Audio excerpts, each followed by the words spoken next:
Salut, c'est Axel. Alors dans cette vidéo, je vais te donner une astuce pour booster la visibilité de tes stories sur Instagram. Alors j'avais déjà fait une vidéo où je te donnais 2 conseils pour tes stories Instagram. Je mettrai le lien de la vidéo juste ici. Alors si tu souhaites recevoir d'autres conseils pour développer ton compte Instagram et aussi voir les résultats des méthodes et des techniques que j'utilise moi-même sur mes propres comptes, je mettrai un lien dans la description. Tu n'as qu'à renseigner ton email et tu recevras tout ça gratuitement par email. Et en plus de ça, si tu vas aller plus loin, eh bien tu auras l'accès à la formation complète sur Instagram. Alors juste avant de te donner cette petite astuce, j'aimerais juste revoir avec toi la notion de rétention de l'algorithme Instagram. Il faut savoir que dans la formation, donc, je détaille totalement l'algorithme Instagram. Comme ça, au moins, tu as les bonnes bases pour ensuite fournir du contenu qu'Instagram va valider pour qu'il puisse te mettre en avant. Comme ça, tu vas lui fournir le bon contenu. Mais ici, je vais juste revenir sur la notion de rétention. Il faut savoir que Instagram va aimer lorsque les personnes vont rester sur tes posts, que ce soit donc des posts, que ce soit des stories. L'algorithme est fait de telle manière à ce que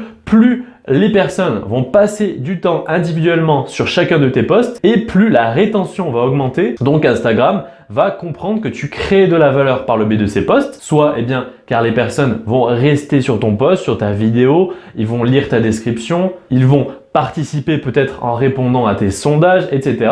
Donc voilà, le but ça va être d'amener les personnes à rester le plus longtemps possible sur tes posts, que ce soit des photos, des vidéos, des diaporamas, peu importe le type de post. Le but c'est d'amener ton audience à rester un maximum de temps dessus. Comme ça, tu verras que ton référencement va s'améliorer. Donc là, c'est ce que je vais essayer de t'expliquer au travers de cet exemple. Donc pour ça, je vais prendre l'un de mes comptes sur la musculation et je vais aller dans ma story. Alors ici, je vais vraiment insister sur l'utilisation des sondages. Alors là, j'aimerais juste revenir sur un petit point, c'est de mettre par exemple du texte en haut, juste avant, qui soit lié avec ton sondage. Par exemple, ici, je mets une photo qui est quand même liée à mathématiques, même si la question n'est pas vraiment liée à mathématiques. Néanmoins, c'est une question généraliste, certes, mais par contre, pour toutes les nouvelles personnes qui vont atterrir sur mon compte, eh bien la photo, elle, est concrètement liée à mon compte. Alors, je mets du texte en haut. Comme ça, une personne qui va consulter ma story, eh bien déjà, elle va lire le texte en haut. Donc déjà, la rétention va commencer à ce niveau-là. Ensuite, elle va peut-être consulter la photo et par la suite, elle va essayer de répondre au sondage qui va faire que sa rétention va être en 3 points. En haut, sur la photo, puis en bas. Si la personne répond au sondage, Instagram va apprécier puisqu'il va y avoir de l'interaction avec ton audience. Donc là, on n'est plus seulement sur le fait de consulter un post, mais il y a de l'interaction. Et Instagram va privilégier les interactions puisque notamment le nouvel algorithme de Instagram va privilégier les relations humaines. Donc les interactions, les likes, les commentaires, les messages privés, les réponses aux sondages puisqu'il va comprendre que là, il y a vraiment de l'interaction. Donc grosso modo, on a à peu près 700 personnes qui ont vu cette story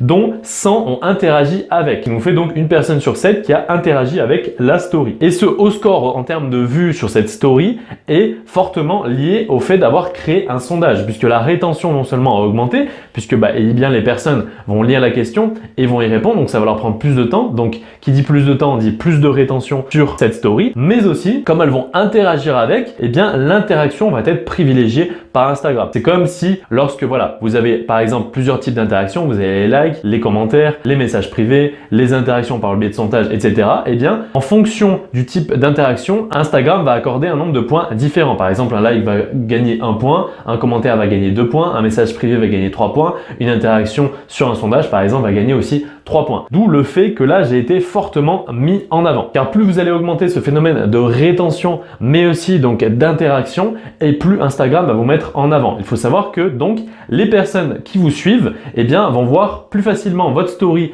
apparaître dans leur top et aussi vos posts apparaître en top de leur fil d'actualité lorsqu'ils ont de l'interaction avec vous et vice versa. Aussi, vous pouvez compléter votre sondage avec une interaction secondaire, c'est-à-dire que par exemple, lorsque vous allez faire un sondage dont la réponse va être oui ou non, lorsque la réponse va être non, vous allez pouvoir préciser au sein même de votre story de demander pourquoi la réponse est non en répondant à votre story. Comme ça, la personne dont la réponse est non qui va vouloir interagir encore plus avec vous va vous envoyer un message privé en réponse à votre story pour justifier du non. Comme ça, vous allez créer une interaction supplémentaire. Ensuite, vous allez dialoguer avec elle et là, vous êtes sûr d'atterrir bien plus facilement dans son fil d'actualité, mais aussi dans ses stories principales. Comme là, l'interaction est vraiment puissante puisqu'il y a donc une forte rétention, une interaction par le biais d'un sondage, une réponse en message privé, Instagram, là, vous allez accumuler les points et donc votre story sera mise en avant plus facilement pour l'ensemble de la communauté Instagram, déjà de votre base d'abonnés, mais aussi sur les différents hashtags que vous allez utiliser dans votre story, comme on le voit dans l'autre vidéo où je vous donne des conseils, puisque là, eh bien,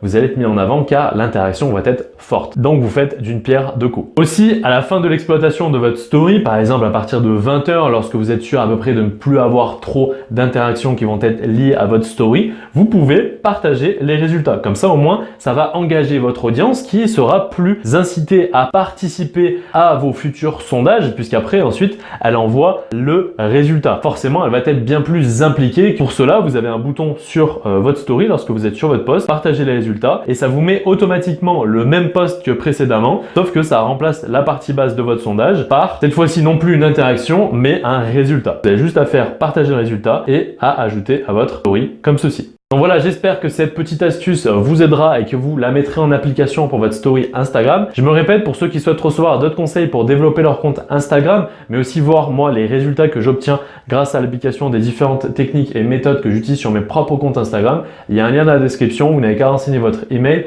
et vous recevrez tout ce contenu gratuitement par email. Quant à nous, on se dit à la prochaine!